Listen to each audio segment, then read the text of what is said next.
real cake. I think the bottom is fake cake. Okay. Is bricks. At least with our engagement party, I was cutting one of the cakes when, we were smiling and cutting the cake. Yeah. And I couldn't get through it because it was the styrofoam. Okay, yeah. He was like, why isn't this working? It wasn't really cake. So Yeah. that maybe that It's cheaper happened. that way because you're not going to eat that much cake anyway. Oh, yeah, exactly. There's too much cake. But like, I think if the female who is getting married says that, hey, I'm the bride of this day, this is my request not to do it, I would say honor that request. Yeah. And don't smash cake in her face. If your husband really loves you, he's not going Yeah. to cheat you with some marzipan straight to the fucking face. Yeah, have you guys ever had a situation where you've been in a food fight or someone just smashed something in your face? Yeah. See, I do have a story, but like because we're already at the 50-minute mark, do we just keep pushing on and just go long? I want to hear the story. I Let's want to go. hear the story. Go long. When I was a teenager, for like multiple years in a row, my brothers, for whatever reason, got into this tradition of slamming not slamming, but pushing my face into the cake. And I always knew it was coming. Yeah. But because they were bigger than me, I could never do anything about it, right? Yeah. I didn't have the neck strength to Yeah, stop exactly. their Yeah. head from... Like a lot of the time, I'd be looking for them, and next thing I know, I'm in a full Nelson, and my face is in the cake kind of thing. And it was never like destroying the cake, but I was copying a face full of icing, that kind of thing. Yeah. So Did the family then eat the cake afterwards? yeah. Okay. Ooh, Yeah. Damien's boogers. Or, Yeah. or sometimes they would like have a fake. They'd have a fake cake, like Yeah. a decoy cake, and they'd slam my face in that, Yeah. and then the real cake would come out. They Surprise. did. One year, I thought, here's a way to get around it. I'll buy a panettone. Because but I've spoken about it before. Yeah. Big Italian cake. There's no real icing on it. It's just Yeah. like sugar, and it's basically bread. Yeah. So I'm like, well, that's not as bad, and they're not going to do it in that because They love panettone. exactly you don't get like the Mrs. Doubtfire reveal of lifting your face up and you're covered in cream. It's also sacrilegious for Italians to damage Yeah, your exactly. panettone. Oh no, he's got the panettone. Yeah. We can't destroy it. His immunity. That was panettone. That's the fault of my logic. I was like, course. I'm immune now. Exactly. Yeah, you can't vote me off the island. You would hurt a poor helpless panettone. Exactly. Yeah. And in retrospect, I would have taken the ice cream cake any day because that's like getting pushed into lotion. Yeah. Getting your face rammed into a panettone. It hurts. It's like sandpaper. Because when you hit a panettone, it hits you back. And it didn't stop my brothers. They rammed my face into that cake. You came up with a black eye. Yeah. That's how panettones survived the war. They fought back. That's right, when the Germans invaded. That's all that. Shooting bullets, they ricochet right off. And just like that groom, I came off second best for that cake. And that was a bad time. Wow. People use panettone as body armor. It's true, it's true. I was watching Chernobyl, that TV show. Yeah. Prevents radiation. Just wearing a suit of panettone. It's funny. It's like the Russians are like, we don't need outside help, but bring in the Call the panettones. Italians. Get Italy on the line now.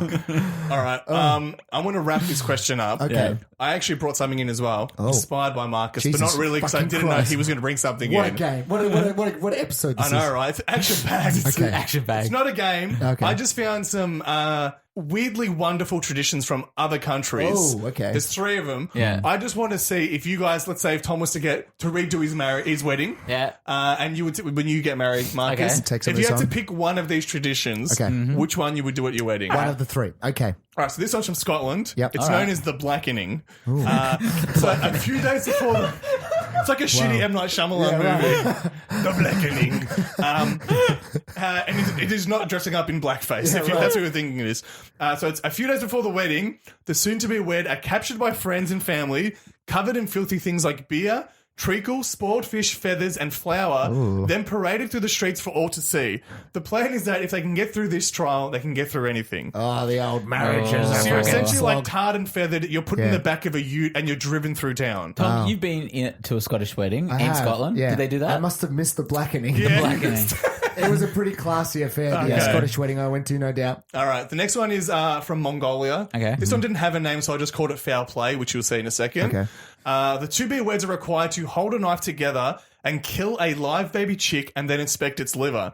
If the liver is fine, they can set a date for their wedding. If it's not, they have to keep killing chicks until they find a good liver. Oh, shit. So it's you and your wife just slaughtering chick after chick. I was never good at science, like dissection, so... Tom's looking for the livers, like, oh, cut the liver. Yeah. Is this the liver? No, try again. So Marcus has eaten a snake heart, so maybe that appeals to him. I don't know. Bloody- And our last one is So from you get to eat the chicks' hearts. No, you don't have to eat it. But the thing is, do the whatever you want. Mongolian one's not bad in that. Well, you have to kill a bunch of chickens. But We could kill just one the chicken. thing that it's true if you get It's a, lucky. it's a gamble. It is a gamble. true. The thing around it is you have like a nice family dinner with both your families. It's a big feast. And then they cook the chicks like No, KFC? no. It's purely just you're looking for that liver. You're looking for that liver. And the last one is from Borneo, Yeah. known as the bathroom ban.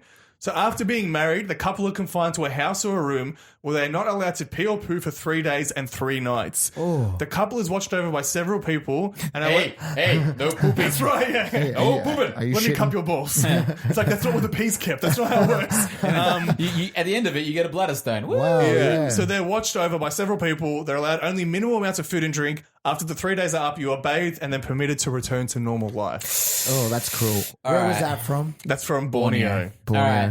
So I feel like I can't do the no shitting thing. Yeah.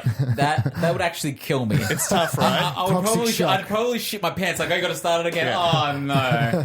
Oh, not Do you get again. divorced if you don't get through it? Like, what are the consequences if you Yeah, it's just like actually the wedding's over. It said something like there is a punishment, but I didn't read into that. The punishment is like the Scottish thing. Yeah. you get taken through the street. And you're covered in your pee and The poo. punishment is the blackening. Yeah, the blackening, The crappening. The browning. the browning. So it's definitely not going to be the shit one. Yeah. the Borneo one. Yeah. So it's a toss up for me. Harry's like, can I kill chickens? Are you gonna kill chickens, or are you gonna get tarred and feathered? Are you gonna look like a chicken? Yeah. Tom, now what are your I thoughts? will have to say that I probably could not kill a chicken at all. Yeah, no way. Especially a baby, right? Yeah, for sure. I would say let's go with the blackening. If I was from this town that's a small town, maybe everyone, sort of Yeah. having a laugh, having a good time. You know everybody. It seems like a positive experience. Everyone's going to enjoy it. Do you think your wife would enjoy it? Well, if she's from the small town in Scotland, She knows what it's about. bloody hell, she'll enjoy it.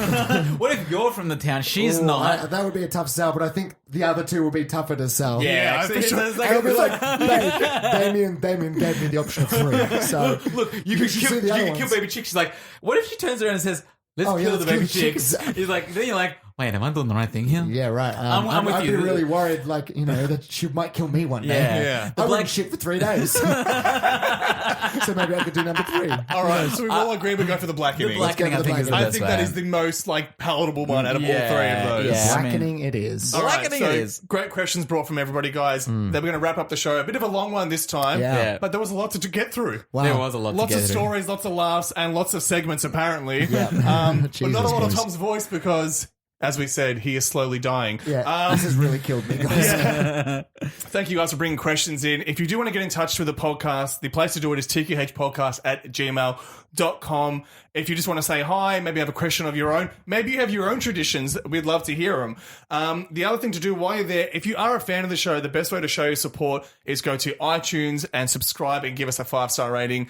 Any positivity that you guys bring our way essentially pushes up the iTunes charts, gets us in front of more people's eyes and ears, and, just helps the podcast, grow and expand. Yes. But that is it for the podcast. I'm going to wrap this up now. Thank you, Tom, so much. You're a trooper. You Thank powered you. through Trooper. it with your lack of voice, and you still managed to Power through. do very well as He a powers host. through. I did my best. Yeah. So thank you, Tom, very you. much. Thank you, Hey, Damien. you're the joint winner. Hey, that's all right. That's true. And you are 2 times. I want a title, though. Yeah. Thank you, Marcus, for not only bringing a question, but a really fun game, and maybe my favorite piece of music that's ever been brought onto the Questionnaires podcast. Absolutely. Thank you. And I'm going to Thank you, thank Damien. myself Thank you, Damien. for doing such a great job. You're the best, Damien. Of being the proxy host. But that is it for the show. Thank you guys for listening. And as always, Tom, please, with your last 2 breaths, give us our catchphrase. Stay curious.